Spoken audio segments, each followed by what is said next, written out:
Hello friends, मैं उपेंद्र सिंह और आप देख रहे हैं हमारा यूट्यूब चैनल अनमोल स्टडी ऑनलाइन। स्वागत है आप सबका एक नई वीडियो में। क्लास 7 के प्रिय विद्यार्थियों, आज हम एसएसटी से इतिहास से मुगल साम्राज्य अध्याय 4 को लाए हैं और इस चैप्टर में जितने भी वेरी इंपॉर्टेंट क्वेश्चन हैं सभी को मैं इस वीडियो में शामिल किया हूँ।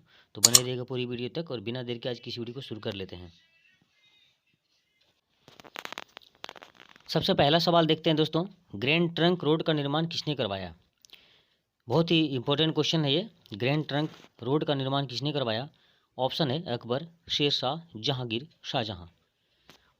दोस्तों यहाँ पे सही जवाब होगा, ग्रैंड ट्रंक का रोड का जो निर्माण है वो शेरशाह ने करवाया था। ऑप्शन नंबर यहाँ पे दूसरा सही होगा। आगे बढ़ते अगले सवाल की ओर। अगला सवाल है, शेरशाह का मकबरा कहाँ अवस्थित है? बहुत ही इंपॉर्टेंट है। ऑप्शन है सासाराम, दिल्ली, आगरा, फतेहपुर। सही जवाब होगा दोस्तों ऑप्शन 1 सासाराम। शेरशाह का मकबरा सासाराम में है दोस्तों। आगे बढ़ते हैं अगले सवाल की ओर। अगला सवाल है, किस शासक के शासन काल को वास्तुकला का स्वर्ण युग कहा जाता है? बहुत ही इंपॉर्टेंट है। किस शासक के शासन काल को वास्तुकला का स्वर्ण युग कहा जाता है? ऑप्शन है अकबर, हुमायूं, शेरशाह, शाहजहां। दोस्तों यहाँ पे सही जवाब होगा ऑप्शन नंबर डी होगा, शाहजहां। आगे बढ़ते हैं अगले सवाल की ओर। अगला सवाल है, मुगल वंश की स्थापना कब हुई थी? ऑप्शन है 1206, 1526, 1600, 1857। यहाँ पे सही जवाब होगा दोस्तों ऑप्शन नंबर दूसरा हो जाएगा, 1526 में मुगल वंश की स्थापना हुई थी। आगे बढ़ते अगले सवाल की ओर। अगला सवाल है, तुजुक ए बाबरी किसकी आत्मकथा है? बहुत ही इंपॉर्टेंट है। तुजुक ए बाबरी किसकी आत्मकथा है ये? पहला हुमायूं, अकबर, बाबर, शाहजहां। यहाँ पे सही जवाब होगा दोस्तों ऑप्शन नंबर सी नंबर होगा, बाबर। तुजुक ये बाबरी जो है बाबर की आत्मकथा है ये। आगे बढ़ते अगले सवाल की ओर।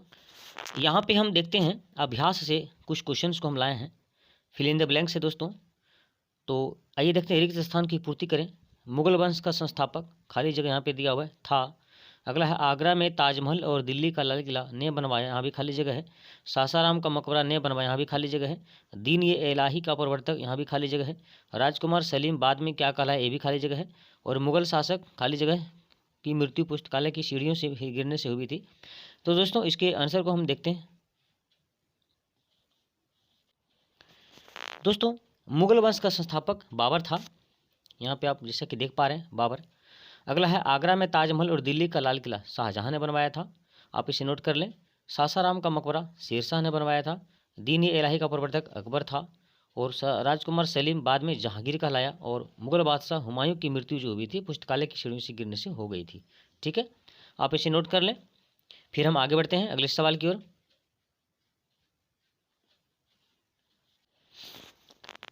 आगे है दोस्तों, मिलान करना है, सही मिलान करना है। यहाँ पे एक तरफ शासक है, दूसरी तरफ संबंध दिखाया गया है। पहला है शाहजहां, इधर है सासाराम, इधर न्यायाधीश, ताजमहल, अकबर, मुबयान, हुमायूं, काजी, शेरशाह, दीन इलाही, बाबर, आगरा और दिल्ली दिया हुआ है। अब यहाँ पे हमको मिलान करना है, शासक का किससे संबंध किसका था ये आपको मिलान करना है। ठीक है, देखते हैं इसको।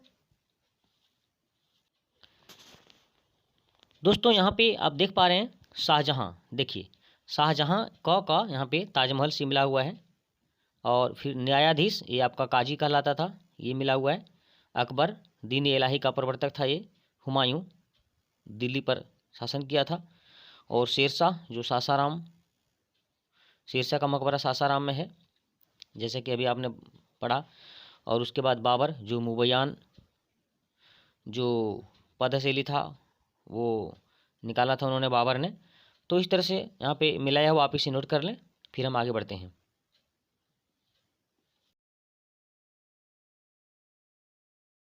अब हम आगे बढ़ते हैं और देखते हैं कुछ अन्य क्वेश्चंस हैं जो कि वेरी इंपॉर्टेंट हैं। और हम पूरे जो चैप्टर है उसके बीच से इस क्वेश्चंस को मैं छाट के निकाला हूँ। तो बहुत ही इंपॉर्टेंट है ये, आप इन्हें भी देख लीजिए और कॉपी में नोट कर लीजिएगा। तो यहाँ पे पहला सवाल है दोस्तों, मुबयान नामक पद शैली का जन्मदाता माना जाता है, किसको माना जाता है?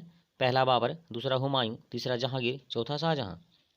अभी जैसा कि मिलान हमने किया तो वहाँ पे आपको बताया कि मुबयान नामक पद शैली का जन्मदाता बाबर था दोस्तों। तो यहाँ पे सही जवाब हो जाएगा ऑप्शन नंबर 1 होगा, बाबर। अगला है खानवा का युद्ध कब हुआ था?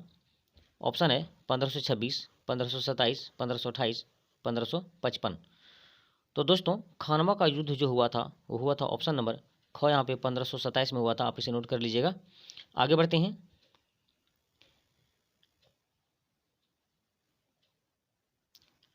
तो यहाँ पे देख पा रहे हैं चौसा का युद्ध कब हुआ था? प्रश्न है, ऑप्शन है 1539, 1540, 1527, 1528। दोस्तों चौसा का युद्ध कब हुआ था? तो चौसा का युद्ध जो हुआ था मैं बता दूं, ऑप्शन नंबर 1 यहाँ पे होगा 1539 में हुआ था चौसा का युद्ध। आप इसे नोट कर लीजिएगा। अगला सवाल है, अकबर को कितने वर्ष की आयु में राजगद्दी संभालनी पड़ी थी? ऑप्शन 12, 13, 14 अथवा 11।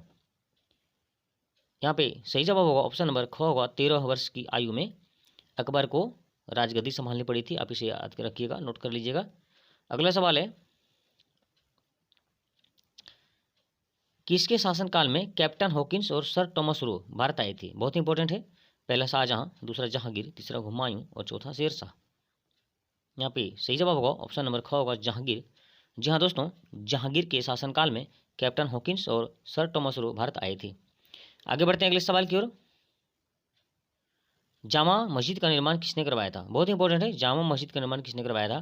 पहला अकबर, दूसरा शाहजहां, तीसरा हुमायूं, चौथा जहांगीर। तो यहाँ पे जामा मस्जिद का निर्माण किसने करवाया था आपको ये बताना है। तो यहाँ पे सही जवाब होगा दोस्तों, जामा मस्जिद का निर्माण शाहजहां ने करवाया था। आगरा में जो ताजमहल है और दिल्ली का लाल किला और ये जामा मस्जिद, ये तीनों जो है शाहजहां ने करवाया था। और आगे बढ़ते अगले सवाल की ओर। नेक्स्ट क्वेश्चन है, जिंदा पीर किस मुगल शासक को कहा जाता है? बहुत ही इंपॉर्टेंट है। पहला औरंगजेब, दूसरा शाहजहां, तीसरा बाबर और चौथा हुमायूं। दोस्तों यहाँ पे सही जवाब होगा ऑप्शन नंबर क हो जाएगा, औरंगजेब। जिंदा पीर औरंगजेब को कहा जाता था, जो मुगल शासक था, और उसको जिंदा पीर कहा जाता था। आगे बढ़ते अगले सवाल की ओर। तो यहाँ पे अगला सवाल है, अकबरनामा के लेखक कौन थे? बहुत इंपॉर्टेंट है। अकबरनामा के लेखक कौन थे? पहला अकबर, दूसरा अबुल फजल, तीसरा क एवं ख दोनों और घ हुमायूं। तो दोस्तों यहाँ पे सही जवाब होगा ऑप्शन नंबर ख हो जाएगा, अबुल फजल। जी हाँ, अकबरनामा के लेखक अबुल फजल जी थे। बहुत ही इंपॉर्टेंट क्वेश्चन है ये, कई बार एग्जाम में पूछे जा चुका है। तो आज की इस वीडियो में जितने सारे सवाल थे मैंने खत्म कर दिया। तो कैसा लगा वीडियो आप कमेंट में बताइएगा। अच्छा लगा तो वीडियो को लाइक कर दीजिएगा, शेयर कर दीजिएगा। और अभी तक हमारे यूट्यूब चैनल को सब्सक्राइब नहीं किया, आपसे गुजारिश है कि हमारे यूट्यूब चैनल को सब्सक्राइब कर लें, साथ ही बेल आइकन दबा दें, जिससे कि इस चैनल पर जो भी वीडियो आएगी उसकी नोटिफिकेशन आपको पहले मिलेगी और आप सबसे पहले इस वीडियो को देख पाएंगे। तो जय हिंद, वंदे मातरम।